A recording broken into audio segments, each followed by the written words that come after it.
River Road, you got me running way back home. River Road, you got me running all night long.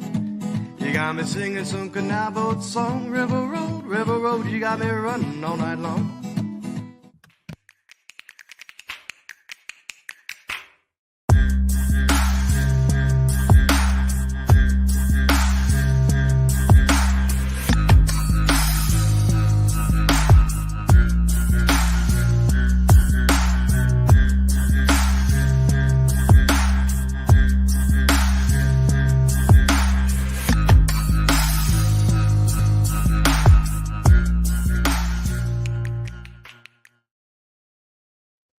All right, everybody, welcome to another episode of Niner Nuts. I'm Dan here along with Eric. Eric, how we doing? Doing great. Victory Monday, Dan. Oh, victory whole weekend. That's the benefit, folks. If you missed it, we played on Thursday. That's why we didn't have a game yesterday. And that, you know what? We didn't feel like doing a recap on Friday. So that's why we're talking about it now, 3 days late. But we're here and we will talk about our awesome victory in Seattle, our 6th consecutive victory against the Seattle Seahawks, including the playoffs. But as is our new tradition, we must recap what was going on during the week with our little quick run-throughs. We each write a little paragraph about what we thought of each game. Very brief time for follow-ups, but obviously we're here for the Niners, so we keep this kind of quick. We will start with the Jaguars and the Bears once again in jolly old England. 2 weeks in a row now, the Bears have been playing like we expected to from the get-go. We know now that they have the tools to succeed, but can they keep it up, of course? Then on the other side, once again, the Jags just can't figure it out. Doug Peterson said it's a culture problem. I think it's a little more than that, but yeah, if they weren't in England right now, he probably would have been fired if this was in Florida. That would just be great. They fired him and left him in London. Dude, right? Yeah. So, I mean, there's a few really bad teams in the league this season. The Jaguars are one of them. They're just terrible. They can't get out of their own way.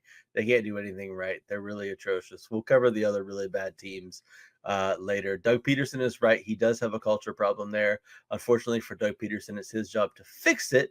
And it doesn't look like he's capable of doing that. On the flip side, you have the Bears. I'm warming to the fact that the Bears might be a average team this season, but their wins this season, I know they've got 4 wins. Their wins have all come against teams that suck. They've beaten nobody that's any good so far this season. They've got the Commanders coming up this week. I think that the Commanders are going to pace them. And then the back half of the Bears schedule is absolutely murderous. So I think that the Bears could easily get to possibly 6 or 7 wins and then get stuck there as they go on a very lengthy, about 8 to 9 game losing streak on the back end of their schedule. So we'll see what happens. Yeah, it's if they can keep it up. That's how I tail-ended my thoughts on it. Like, because you're right. We just got to see if they can keep it up. Because I really admire when a team trounces another team instead of just barely wins, like one game we're going to talk about in a minute. But but yeah, we just got to see. But the Bears of 2 weeks ago are gone, much like the Saints of week 1 and 2 are gone. Yeah. But the Saints are not who we're talking about next. The next game is Cardinals at Lambeau Field and the Packers. The Pack used the Cards like how I expected the 49ers to. Just a big old punching bag, just a speed bump in their road to the playoffs. They look like a wild card team like I thought they were going to be. Love looked really good. Watson, after his little hissy fit, he looked fantastic. And the Cards, on the other hand, they look like they spent more time playing COD than preparing for this game. They just got trounced, and it was embarrassing. Well, the bad news is the new Call of Duty doesn't come out until like October 26th. So theoretically, Kyler Murray should have still been focused, but he's not. The Cardinals offense just, I mean, I haven't watched a ton of Cardinals football, but when I have watched them, they just have no real offensive identity. They just don't have, and it's really surprising with Marvin Harrison Jr. Now, I know he got hurt in this particular game, but they just don't have any ability to sort of like attack you. Everything is like it's a real passive offense with them. The The Packers, on the other hand, they're going to go as far as Jordan Love is going to take them. He is playing really, really well this season. I'm a bit surprised. I thought he would regress some. He's got 12 touchdowns through 4 games. He's playing lights out. The running game has not really been there. Jacobs has been okay, not great. The defense is playing well too, but Love is really the straw that stirs the drink there. If some team can shut him down or slow him down or force him to make mistakes, you got a good chance to beat the Packers. Yeah, absolutely. That's a very good summation of that game. On to the Colts and the Titans out in the Music City. The Colts narrowly escaped an 0-3 start within their AFC South division, and Will Levis escaped the day without becoming a meme. Just kidding on that. I was lying there. But the first note, or the real thing, is that I don't really have that many notes for either of these teams. The Titans just need a whole new quarterback room, and the Colts, I understand their game plan. We don't have enough time to get way into it, but yeah, Joe Flacco's gonna be fine, but for their long-term plan, they want and need Richardson to get out there, and it's just gonna be a weird season for them. Barely escaping the Titans, though. It's a division game. I'm not reading too much into it. I don't know. Neither of these teams interest me in the slightest bit. I don't know what to say. It's just bad. I mean, the Titans are terrible. We knew they were going to be terrible to start the season. We discussed when we had our show where we ranked quarterbacks. The Titans quarterback room was one of the worst quarterback rooms that we had listed in the NFL. They just have nothing at the quarterback position. We knew Levis was going to be bad. We knew whoever backs him up was bad. I mean, it's just a bad situation there, and that whole team is going nowhere fast. That's another team that's much like the Jaguars, really, really bad this season and not going to get any better anytime soon. The Colts are I don't think that the Colts are really any good either, to be honest. I think they just beat teams that suck. So, and I think that they're going to regress when Anthony Richardson comes back and starts playing again, which is going to be next week. So I don't think that they're going to be any good either. I mean, right now the Colts have wins over the Bears, the Steelers, and the Titans. Out of any of those teams, I guess you could say that the Steelers are good, I guess. But I mean, again, they've beat nobody. So, I mean, they're just going to go back to stinking and being bad when Richardson gets back in there and throws at 50% and can't do anything. It's a really odd predicament that the Colts are in. I'll reserve this for being my only real diatribe. They're in a really weird spot. Everyone's got injuries across the board, but I mean, it's a matter of if you can weather the injury bug or not. And the Colts are kind of doing it, and they're kind of not at the same time. Like, they're not spinning their wheels the same as the Titans, but because of how much they've invested in Anthony Richardson, like they with him of getting injured again, they're just in a really awkward spot, and it's just going to make for a very awkward rest of the season. I'm predicting that now. Like, I don't know, maybe their ceiling is 7 wins now. The floor could be obviously anywhere below that. I don't know. It's a very, very odd spot for the Colts, and I can't see this season. I can't see that Jim Irsay is hoping for anything more than a 500 season at best. Like, I feel bad for the Colts. This is just a very odd year for them to be in. Well, the weird predicament they're in is that they're better with Flacco, but they have to play Richardson. Yeah. So, I mean, I don't know what you're supposed to do in that scenario, right? I mean, the quarterback that gives you the best chance to win is Flacco, but He's 39. Yeah. But he gives you the best chance to win, but you have to play Richardson because this is year 2, and you kind of need to figure what it's year 2, but really kind of year 1 for him because he didn't play that much last year. So you've got to get a start on figuring out what you have with him and whether he's going to be it or not, because you're going into year 3 next year. And like by the end of next year, you've got to know one way or the other, are you paying him $60 million to be your franchise quarterback or not? So you can't just sit him behind Joe Flacco because you want wins. So it's a bad predicament they have themselves in. it sucks. Anyway, we need to move on to the Texans at the Patriots. I have very few notes on this game because all the Texans had to do is not get any serious injuries, and they'll walk away with a win easy. Check. Drake May, things are going to get better. You already threw more touchdowns than Jacoby did, and you didn't take 6 sacks. Yeah, I think he took 5, but hey, silver linings. Yeah, I mean, this is what I expected to see out of the Texans for most of the season. I expected their offense to look more dominant like this. I don't know if this is a reflection of playing the Patriots, who again are now one of these teams who are really, really objectively terrible in the NFL this season. So that's 3 of them we've hit so far. We've got the Jags, we've got the Titans, and we've got the Patriots, all just really bottom feeder teams. But wait, there's more. Yeah, yes, there is. There is. It could also be the return of Joe Mixon. You've talked a couple of times about that when we've been doing these recaps about how the Texans have been missing Joe Mixon. And Mixon came back, had 13 carries for 102 yards and a touchdown. Plus, he added like 30-some yards receiving and another touchdown through the air. So maybe he really is the engine that makes the Texans offense go. Not sure about that yet. We're going to have to see over the upcoming weeks. But I am intrigued about the possibilities of this Texans team if this really is what they're going to look like going forward. Oh, 100%. I'm glad you took note of that, because no, I noticed that too, that Mixon finally came back, and just that's very hard to replace when somebody can consistently get over 80 yards. Let's say he had well over 100, but that's really hard to replace that production when he's out. Yeah. On to the Bucks and the Saints. Oh, dude, this is up there with the Bears and the Colts as like a contender for my favorite game of the year. This was the most wild first half of football I've seen in quite a while. But then after that, the Bucks clamped down and dropped a 50 burger on the Saints.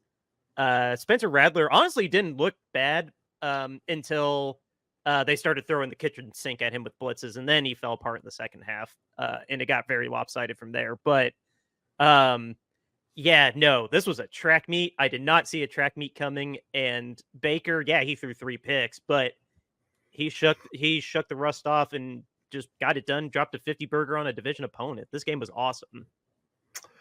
Yeah, I mean, the luster has really fallen off the Saints since those first 2 games of the season where they put up 90-some points, and everybody was talking about how they were just going to run away with the NFC South, and look out, here comes New Orleans again. They've gone 0-4 since then and haven't looked the same by any stretch of the imagination. Now, obviously, with the rookie quarterback in there, you kind of don't expect a whole lot. I mean, they still did put up 27 points, so you'd kind of figure that they would have a chance to win, especially when the Saints defense is supposed to be good, but then you have the Buccaneers hang 51 on them. So there's some bad blood between these 2 teams. I'm not surprised that when one of the teams got up, they stomped a mud hole in the other one. That doesn't surprise me at all. I don't know what to make of the Buccaneers yet. They're probably good, I guess. They're gonna, I guess, much like the Green Bay Packers, they're gonna go as far as Baker Mayfield takes them. Baker Mayfield is, unfortunately for the Buccaneers, gonna just throw up all over himself in a game at some point in time, and it's gonna cost them. And really, you're just wondering, is that going to be in the playoffs or not? He is liable for some brain farts. I can't deny that. Like, he threw 3 picks in this game that were 2 of them were really inexcusable, but if they can keep their heads on right, like, I think these Bucks will still surprise some people still. So on to the Browns and the Eagles. All right, I have to just bear with me as I read my notes the way I wrote them, kind of scriptish. All right, let the ass kicking begin any minute now. Okay, Nick, the Browns defense is okay, but all right, let's get going. Okay, you can beat them now. And, okay, we walked away with a win. Now, this game says far more about the Philly fan base being right about Nick to me. Just he's got to go on a tear to save his job at this rate. The Browns are still being the Browns. That's all I have to say about that. They're not going to change because their owner is an idiot. And yeah, no, even with Devonta Smith and AJ Brown back, I'm honestly pretty worried about these Eagles. They should not have struggled as much against the Browns as they did. Yeah, the Eagles really surprised me in this game. I watched nearly all of this game because I had a bet on this game, and the Eagles, I thought we were just going to blow the Browns out of the water, and they just didn't. They look very disjointed. They don't look like they have any real team chemistry. They kind of look like if you play like Madden Ultimate Team, right? And you get like all your little cards together and you just like assemble a team and put it together and just threw it out on the field. Like that's kind of what the Eagles sort of like look like. They don't look like they're really a team. They just look like they're guys that are out there that happen to be playing at the same time. I don't know what Nick's going to do to fix that exactly, but this team's not going to go very far in its current condition, I don't think. The Browns, on the other hand, oh boy, they are epically bad. They are the fourth of the really terrible teams that are all in the AFC.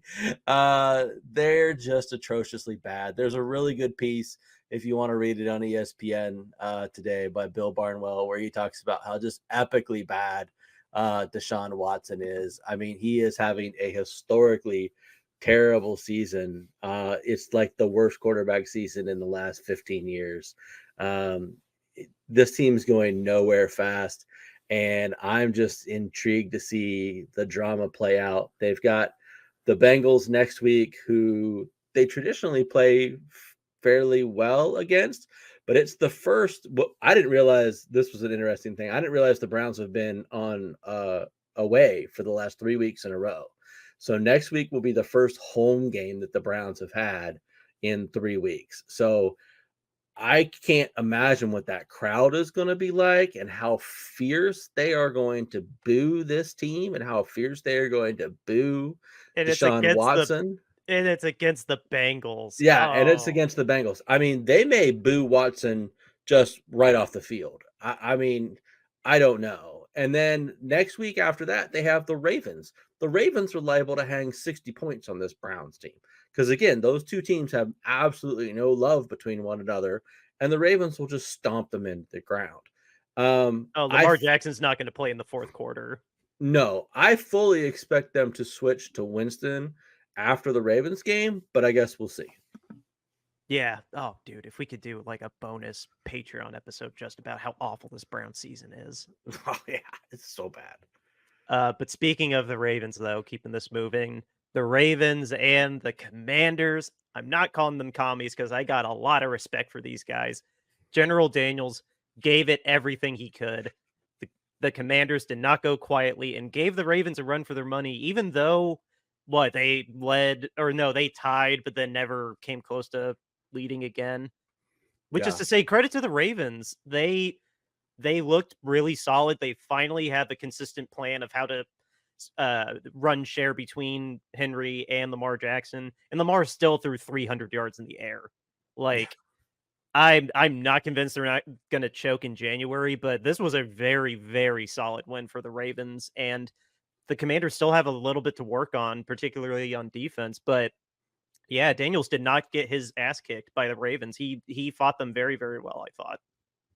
Yeah, I think this game says a lot about both teams, really. I mean, I think to your point, I think this is a lot about the Commanders in the sense that they really played the Ravens well. They hung in there well. Daniels played good, and this Commanders team didn't fade away from what was by far and away the biggest challenge that they've played since they kind of got hot, right? You know, they kind of got hot there starting like in week 3 and have been really riding this wave that's crested to this opportunity. And they didn't shy away from it and came in and played a good game. And, you know, unfortunately, in this particular instance, the Ravens were just better. Right now, the Ravens are one of the teams in the AFC that we can say confidently is really, really, really good. The only other one that we've talked about today that might be really, really good is possibly the Texans. And I said we're kind of a wait and see on how the Mixon effect works on them. But I'm I can say confidently that the Ravens are really, really good. Now, are they still going to be inconsistent, like you like to say, Dan, at times? Yeah, probably. Maybe they'll get that figured out. I don't know. But at any point in time, these Ravens can be really dangerous and just pound away at you from either the air or the ground. And Lamar Jackson is annoying, and the fact that he can just be so dynamic, and the 1-2 punch that they have with Jackson and Henry, it's worked out exactly like all the pundits and all the announcers and all the coverage said it would when they signed him this offseason. So, more power to them. It's amazing. Like, I was a little worried after week 1, like in week 2, if they were gonna actually do it right. And these last 2 weeks, yeah, they have. And I'm mad. Yeah. Yeah. I mean, credit to them though. The Ravens really have looked solid. Like, after that, since that 2-game losing streak, the last 4 weeks, they've looked awesome. Yeah, and I mean, quietly under the radar, Henry's having an MVP kind of season. Oh, for sure. Dude, 700 yards already and counting. Like, yeah, dude's a freaking nature. Yeah. But anyway, we need to move on to the Chargers at the Broncos. Oh, Denver, you thought you could actually come back and win after Jim Harbaugh's health scare. You thought the Chargers were going to pull a Chargers and blow a 23-point lead. I mean, they almost did, but let this be a warning to LA. You know how to not charge, so just don't let off the gas ever again, and this won't happen. Yeah, this game's a lot like the Colts-Titans game for me. I just don't care about either of these teams because neither of them are going to be consequential as we get further into the meat of the season at any point in time, because neither of them is good enough to make the playoffs in any way, shape, or form. They're both just going to just kind of trade around getting beat or beaten by other teams. But the Chargers, I guess, are at least interesting in the sense that, Dobbins has gone there and sort of revitalized his career because he's been able to stay healthy so far this season, and he's running really well and playing very well for them. The style of play that they're implementing this season, I mean, Herbert hasn't really done anything so far this season. This is the first game I think he's thrown over 200 yards. So they've really kind of changed the play style there from, what he's done over the last 5 years. And so I think that's really interesting. And I guess we'll see how that, runs the course for them. The Broncos are just going to be a mess. They've got Bo Nix, who shows flashes of grandiose and then flashes of poo, every other play. So I don't see them getting very far. They do play the Saints next week, so that's rather interesting in sort of the Sean Payton revenge game. So we'll see that's a Thursday game. Oh, yeah. So I'll watch that. That'll be interesting. But I mean, they don't have enough star power. They don't have enough weapons in their artillery to go anywhere at this point in time. No, neither. I feel bad for Jim, but neither of these teams are going to mean anything come December or January. I agree. Chargers have better building blocks, at least. Yeah, no, very much so. I'll agree there. So on to Steelers at the Raiders. Las Vegas says that Adams might stay after all. You might want to double check that after giving up 32 points to the worst offense for a team over 500 in the league. You might want to give him a call and then offer to pay some of his contract to any team that still has an offer on the table to avoid making this offseason more awkward. Yeah, there's no way Devontae Adams is coming back and playing for this team. It's not going to happen. He is not catching passes from Aiden O'Connell. He is not catching passes from the mustache anymore this season. It is not going to happen. He will be gone. And then I don't have any notes on the Steelers. The Steelers just did their thing again. Nothing flashy, nothing terrible. Just they took advantage of a very terrible Raiders game Raiders team, and they actually put up 30 points. Yeah. I mean, Justin Fields was not very good again.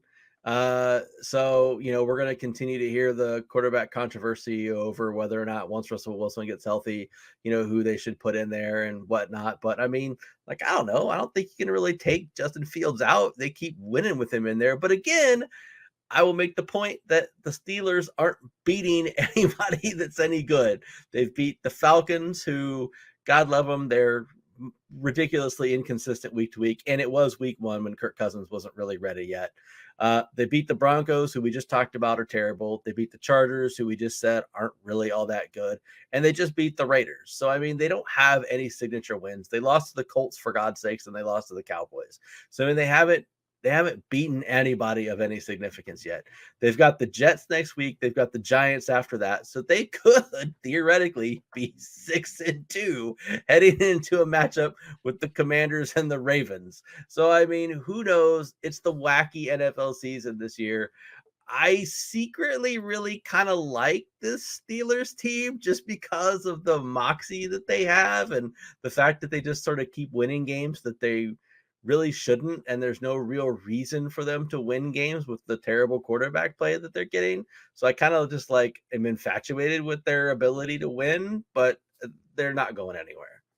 No, I agree. That's funny. You have the Steelers, I have the Bucks. That's Yeah. My little man crush of a team is like the Steelers for whatever reason. Yeah, I keep my fingers on the pulse on the Colts and Bears, but no, my crush team this year definitely is the Bucks. Yeah. Anyway, need to move this a little. Lions and the Cowboys. How about them boys? Stuck in one of the worst home game stretches of all time. This was just, I keep saying speed bumps. This was just a speed bump for the Lions. Complete domination, top to bottom. I think they scored on 9 consecutive drives in a row. Just a complete embarrassment. And on Jerry's birthday of all days. It just sucks that it cost them Aiden Hutchinson. That injury was gruesome. It's horrible to watch. Obviously, he's out for the whole year, and I just prayers up to him. But I don't know. We'll see if how that defense adjusts without him. But nothing offensively needs fixing. They are a top 5 offense, and they should it'll be interesting to see if they get the division over the Vikings or not. But both the Vikings and the Lions are going to make the playoffs, I believe, like at this rate. Well, funny you mentioned that because the Lions play the Vikings next week. So we're about to see which team is made out of what next week. Oh, fresh off a bye week. That sucks for the Lions. Yeah. I'm very excited to watch that game. It's going to make for a good football Sunday. We got Lions, Vikings, and then Niners, Chiefs. So be very excited for Sunday football that day. This is what the Lions are capable of doing. They're capable of exploding for a lot of points. And their defense is capable of holding people down. This Cowboys team is maddeningly inconsistent. They have worlds of talent across the board at all positions and at all levels, and they just don't put it all together. They're kind of like we just talked about the Eagles a little while ago. They're kind of like that. They just don't have an identity. It's like you just took your stars and you stuck them out there and you just expect everybody to just play good and make things happen. And it just doesn't work that way. Mike McCarthy, not a good coach in his last year of his deal, probably coaching for his job and not doing a very good job of it. Oh, definitely is. On to Falcons Panthers, 22-17 at halftime. Okay, Panthers, I see you. Maybe they'll end the season with 4 wins after all. All right, Falcons at Panthers, 22-17 at halftime. Okay, Panthers, I see you. Andy Dalton's getting a little competitive. Maybe this team will end with 4 wins or more after all. Regardless, though, the Falcons made their fans sweat it out, but there was no reason to think that the Bucs were actually going to let this game out of their fingers. And, I mean, they didn't. And they ended up, I think it was 38-20 at the end, something like that. Yeah. So, no, the Falcons just kind of played with their food before finally finishing it. So, I mean, other than that, those are the only notes I have on this. The Falcons still look like the Falcons, and the Panthers, I don't know, don't sleep on the Panthers, but I mean, like, they're still just eh. Yeah. So the Falcons have a lot of talent and a lot of skill, and I think if they can get it all together, I think this team can be really pretty good. Cousins is still a top probably 12 quarterback. They've got some real talent at the receiver position. They certainly are very talented at the running back position. The defense isn't great, but it's not terrible either. So I think that it's this team, if they can get everything kind of figured out, I think that they could potentially make some noise. Maybe win a playoff game. I'm not sure, but they certainly are going to be a threat throughout the rest of the regular season. It's just how consistent that they can be. Panthers fall in that pile with the rest of the teams that are demonstrably bad, like the Jaguars and the Browns and all that stuff. They're just really terrible. Andy Dalton makes them at least marginally competitive, but they're still really, really, really bad.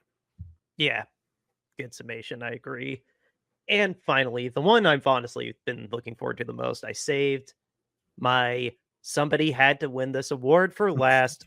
So here you go. The Bengals at the Giants. Here you go, Cincinnati. Here's your someone had to win this award and just go away. I still haven't figured out if the Giants actually have a good defense or if last week's offensive performance was a fluke for the Bengals, but something's just still not right in Queen City. On the Giants, though, I do honestly feel kind of bad for them because Daniel Jones is not playing bad. I don't see a particularly bad quarterback. Like, and the defense honestly doesn't look that bad on tape. I'm not inspired enough to do a all 22 deep dive on them, but the Giants for a lot of this game looked like the better team, and I'm very worried about the Bengals. Like, this should have been an easier win, kind of like the Eagles over the Browns. So with that is our week 6 recap, and now the real game that mattered for all of us. The 49ers went to Seattle on Thursday Night Football and came out with a win. Excuse me. A very commanding win, 36-24 over those Seahawks. Excuse me. Brock Purdy went back to his old ways, had a 129 quarterback rating, 3 touchdowns, 255, and he ran around for almost 5 yards a carry. And speaking of our running game, Isaac Garindo, sure, most of them came on a 76-yard run at the end. That should have been a touchdown, but he nearly had 10 carries for 100 yards for a 10 average carry. Jordan Mason, he did sprain his shoulder, which who knows how much higher these numbers would have gone, but he did end the day with 9 for 73. And we even got Patrick Taylor. We have so much depth at running back. It's ridiculous. Passing game, didn't quite need the passing game as much, but we made the most of it again. Look at this, spreading the ball around, leaning mostly on Kittle, and then Debo got the big breakout 76-yard touchdown. George Kittle had 2 of his own. And then the Seahawks, they said explicitly, we do not want to be a pass-only game. We have to get the running game going. And well, you see here, that didn't exactly work. 20 carries for 52 yards and a touchdown, a cumulative 2.5 yards per carry between Kenneth Walker, Zach Charbonnet, and Geno's 1 run attempt. So guess what happened? Geno Smith threw it 52 times, and it resulted in 300 yards, but 1 touchdown, 2 picks for a 65.5 rating. Not a good day if you're a Seahawks fan. A great get-right game for us. We needed it before the 10 days off before Kansas City. We did, of course, we can't ignore the elephant in the room. We had a little bit of a scare there. I definitely had a couple moments where I thought, dear God, we are definitely going to blow a 20-point lead. But luckily, the offense kept us afloat. Our defensive mistakes were minimal. We did give up a return touchdown on special teams, but I mean, you know what? We had to weather quite a bit between quarter 2 and 3, but we got it done, and we got a good battle-tested contest out of this that hopefully will be the get-right game that we can start carrying through the rest of the season and go back on a winning streak like we've seemingly do every year. I wish we didn't, but you know what? I mean, at least right now, I'm going to try to still celebrate. Our record is tied with the Seahawks, but we beat them, so that's a tiebreaker, and the Cardinals lost, so we're even further back on top of the NFC West. Yeah. So I'm trying to celebrate the many victories that we did have in this game, and we did fix quite a few of the problems that we had over the last month of the season. But I mean, there's always something still to work on. Just we won 30. We almost dropped a 40 burger on the Seahawks. Like that's pretty awesome in itself. Yeah, I mean, you hit a lot of the good things there, Dan. I mean, it was great to see Purdy revert back to form. I mean, I guess when you say that, I mean, I don't think that he's played bad through any of the. I think he had like one game that was like not great. He he got back to over 100 quarterback rating consistent, like he was consistently like even last year. He was consistently over like 110 last year. Like it was stupid what his quarterback rating was. Yeah. Yeah. So, I mean, it was good to see him do that. The 3 touchdowns were a high for the season so far. So that was really nice. He was throwing the ball well. He was making plays. And, you know, he's just been doing everything that he's been doing that we keep expecting him to do and that we've been blessed to have him do as our quarterback. Very disappointed that Mason got hurt. I think that's a real big injury for us. I don't trust Garendo with running the ball at all. I mean, I know that he broke off a big 76-yard run that he should have taken in for a TD, which I can go on a whole tirade about. I don't know why he didn't score. That just never makes any sense to me in any way, shape, or form why you don't just score, but whatever. Do you have any relief, though, that at least it's just a sprain and nothing like broke or tore for Jordan Mason?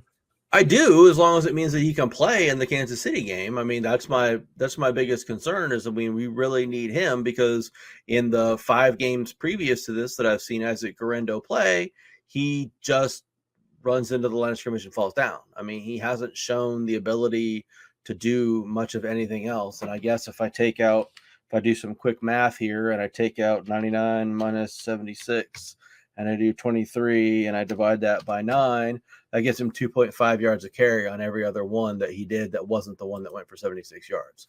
So not really impressed with 2.5 yards of carry.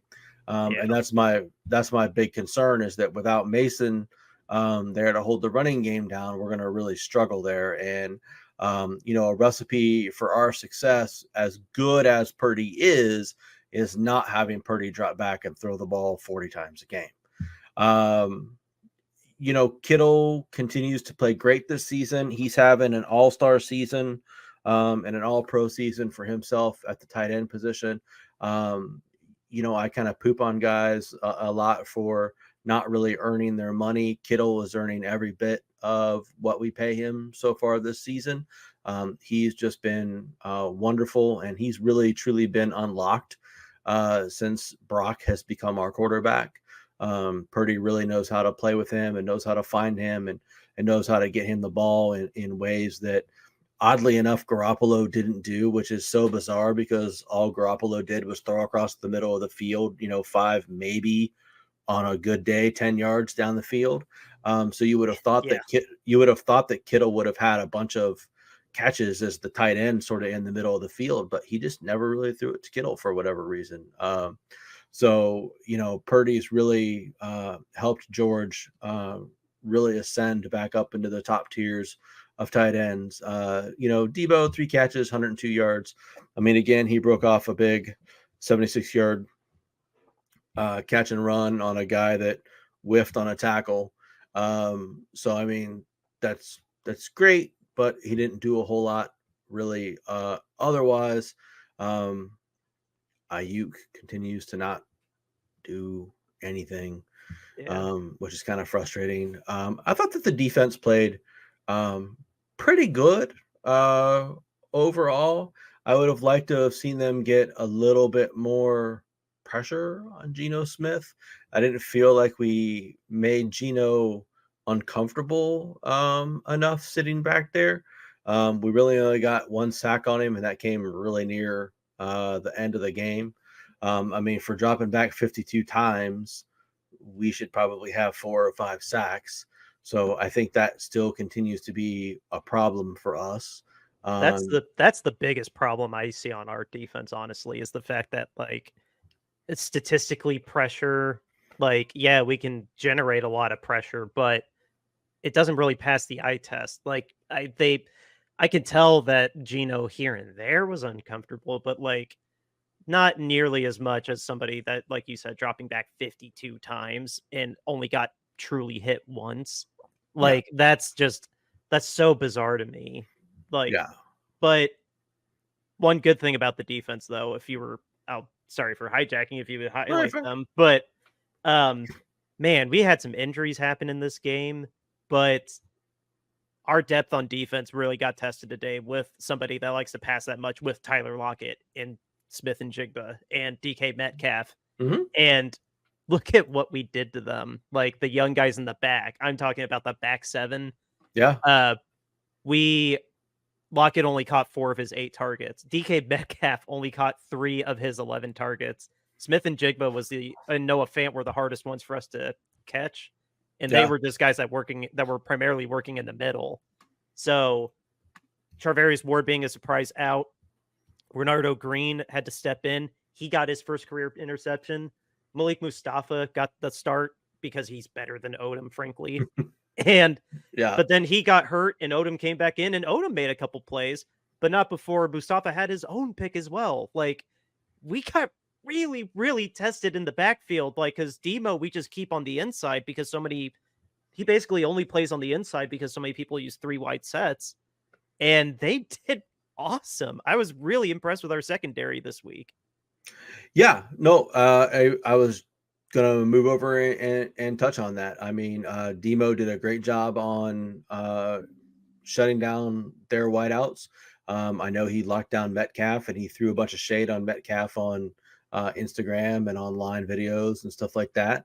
So good for him there. The other guys stepped up too, like you just mentioned. Like Green played really well, and how you say the other guy's name, the safety Mustafa.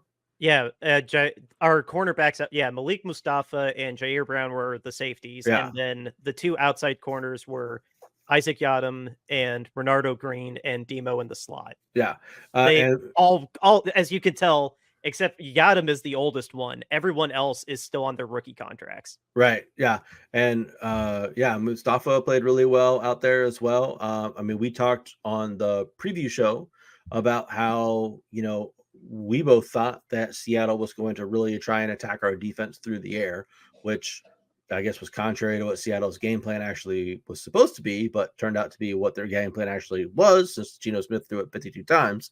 And our What defense, that's why. yeah, That's why. yeah, yeah. But to your point, our defense held up, even though we had the young guys in there. We talked a lot about, were the safeties going to be able to match up and cover when they took some deep shots. We knew Lockett was going to go run down the middle of the field. We knew Metcalf was going to go deep. We knew Njigba was going to run a bunch of underneath stuff. I mean, we knew all of that stuff was going to happen and was going to come. It was just a matter of if they were going to be able to hold up. And they really did a really good job against all of that stuff. And so that was a big game out of them, and very impressive across the whole secondary, like you said. Yeah, I'll give Odom a little slight this time. I thought he was particularly bad, but he made a handful of really good tackles. I noticed him getting called out by Al Michaels, who actually enjoyed watching this game. I was glad that Al Michaels didn't hate life while watching this game like he Yeah, has before. yeah, I noticed that too, because you'd bagged on him in the preview show, and I was like listening to him. I was like, Al seems pretty engaged for this game, actually. Yeah, no, I'm glad we were able to give him a good game because it's not hard to Google highlights of him just hating being at Amazon, and it's so funny when that happens. Yeah, well, he'll probably have that this Thursday with the Broncos and the Saints. So there you go. Oh, I kind of want to. I'm not planning on watching the game, but I do want to keep an eye out for if any clips of him go viral where you can just hear him just audibly. Ugh. Yeah. So I mean, I I guess looking forward to this coming week.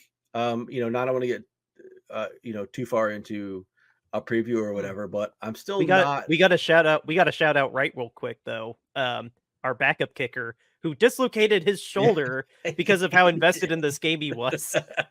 He did. He's apparently like a rocket scientist or something like that too. Oh, really? Yeah, he's apparently a smart guy. Well, he didn't know how to take. I mean, he didn't know how to not get hurt throwing his shoulder into the returner.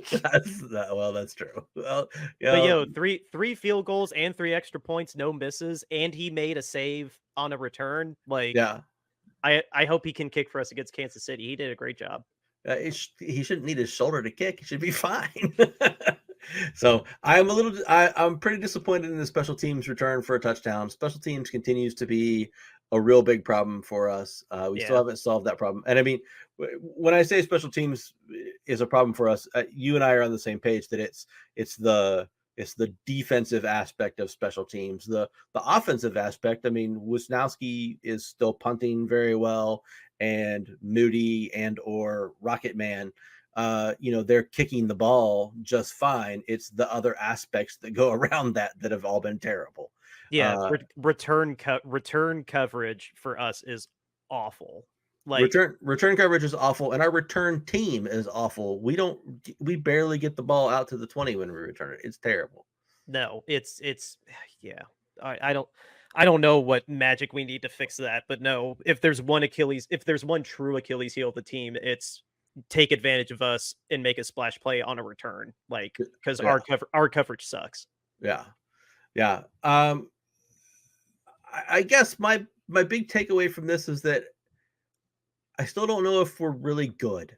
I talked a lot about like the Bucks and how they were like, they might be like a pretty good average team, and the Falcons might be a pretty good average team, and a couple of the other teams in there might be like pretty good average teams. And I'm not so sure that we're just not a pretty good average team yet. I don't like being skeptical because I love this team, and I mean, with everything that I have, I'm a 49ers fan, tried and true, but I just haven't seen anything yet that convinces me that this team is in the upper echelon yet and ready to win a Super Bowl. So I'm very intrigued to see how this matchup goes with the Chiefs this week and what we get Sunday night, or Sunday afternoon, I guess, and how this game goes, because I think that goes a long way to saying what kind of season this really is going to be. I mean, if they come out and they play a really close game versus the Chiefs, whether they win or they lose, I mean, I'll be mad if they lose, but as long as it's a close game, like, I'll be okay with it, I guess, because I believe the Chiefs are great. And that'll tell me that this team is there. They just wasn't their day, right?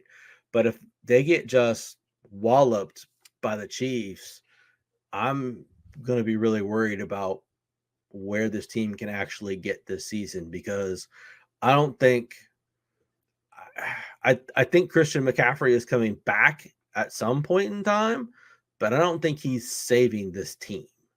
So I think this team's ceiling is kind of whatever it is now, maybe a little bit higher, because I don't think the drop off from Mason to McCaffrey is that terribly far. So I'm curious to see where we really stack up against this team this coming week. Yeah, no, it's definitely gonna be the Tom Brady and Kevin game of the week for sure. Yeah. But I don't know. I know we need a wrap. But I guess for me, honestly, if we can fix the red zone problem, I think we are a good team. I really do. And I think the energy we would get that would spread across at least the defense. I don't know about the special teams per se, but if we can just fix the red zone problem, we would be knocking on the door of being a great team. Yeah. When it's beyond the 20, we can carve it up. If we can finally fix that stupid red zone problem, we'd be knocking on the door of being a great team again. Our defense is good enough. Like, that sounds more negative than I mean it. Our defense is good. I think we do have a solid defense, and I think we have good depth. Like, that got tested this week against, it was Seattle, but I think our defense knows how to hold its own, bend don't break. It's just we gotta actually score 7 instead of 3 on offense. Yeah. And then I think we can be considered up in that upper echelon again. Like, in Kansas City is going to be a great test because we're going to have to score touchdowns to beat them because Mahomes just is made of magic. Yeah. And I don't know.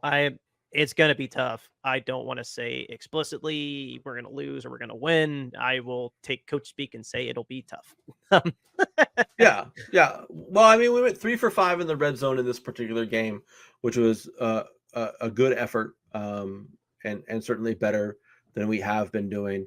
We didn't turn the ball over at all. That's also really good and an improvement over the past couple of weeks as well. So, I mean, I think you're spot on. I think we've got to convert at something around, I don't know, 50-60% probably in the red zone on a consistent basis, and especially against the Chiefs, if we want to have a real shot to win. Yeah, absolutely. Well, I think with that, this has been a fun recap, and we got to thank our sponsor, RoyalRetros.com, for being with us going on year 2. What is RoyalRetros.com, though? It is your go-to place to get yourself an authentic throwback jersey, whether you're a football fan or a fan of one of the 4 major other sports in this country. Royal Retros has you covered. Bay Area fans, go check out the Candlestick Collection. It's curated with you in mind.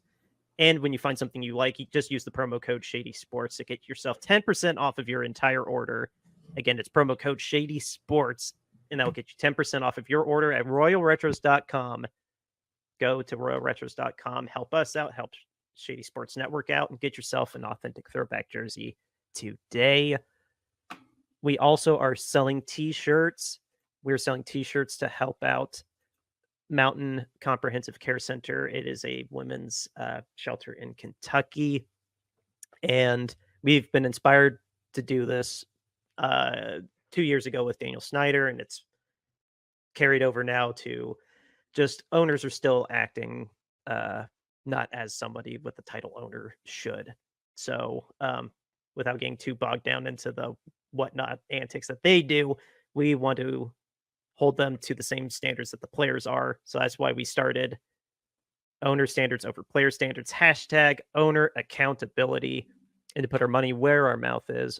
We are selling these shirts, and all the proceeds, again, from these shirts will go to Mountain Comprehensive Care Center in Kentucky. The first shirt here just has our owner standards over player standards, owner accountability hashtag on it. It's got the most variety of colors. You can pick a t-shirt, long sleeve, a hoodie, or a crew neck, all the sizes that you could ever imagine. Pricing starting at $22.99. The next shirt is our cover art, whether you're watching us on a podcast platform or on YouTube. You can rock our shirts cover art for yourself. Again, pricing starting at $22.99.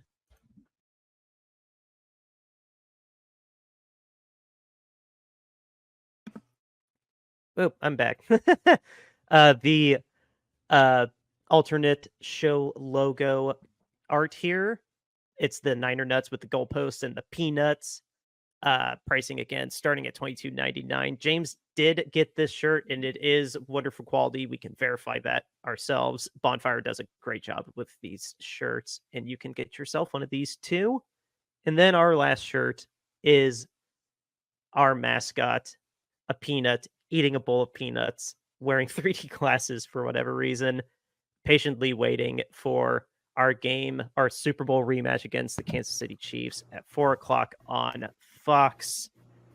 And yeah, again, the links to our Bonfire store, and if you want information about Mountain Comprehensive Care Center, is in the show notes in the description of this episode. So with that, I guess for the news, well, we're taping this 20 minutes before kickoff of the Bills and the Jets. So it'll be interesting to see how that goes out. If Aaron Rodgers can take back the division, or if Josh Allen can finally get the Bills together. But I don't know. I just want to say shout out to Aiden Hutchinson and just Godspeed with that rehab. He had to get a rod put in his leg, and just obviously he's out for the year, and that just sucks for Detroit. My heart goes out to his family and all those fans. That's a particularly nasty injury to get, and I just feel awful for him. Yeah, I mean, he's by all means seemed like a really good player and a wholesome guy, and you certainly don't like to see anybody's leg get snapped like that and spin around like a little top on the end of his leg. So yeah, I told you don't look for the video. I told you I'm not compelling you to watch the video because it was horrendous. Yeah, so I mean, I don't want to see anybody get hurt like that. It'll be interesting to see how that really impacts the Lions defense going forward, because he was obviously the leading candidate for Defensive Player of the Year at this point. Yeah, 100%. So just shout out to him. We will be back on Friday with another Week 7 parlay, and we'll actually get to make it a little bit more intricate than last week. We had to do that one a little early for Thursday Night Football, but yeah, Friday we will be back for our parlay, and we'll have our last little prayer before we play the Chiefs and have a Super Bowl rematch. So with that, guys, happy Victory Monday. Outro music by Justin Muth, River Road. And yeah, we'll be back on Friday. Let's go Guardians.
River Road, you got me running way back home. River Road, you got me running all night long. You got me singing some canal boat song. River Road, you got me running all night long.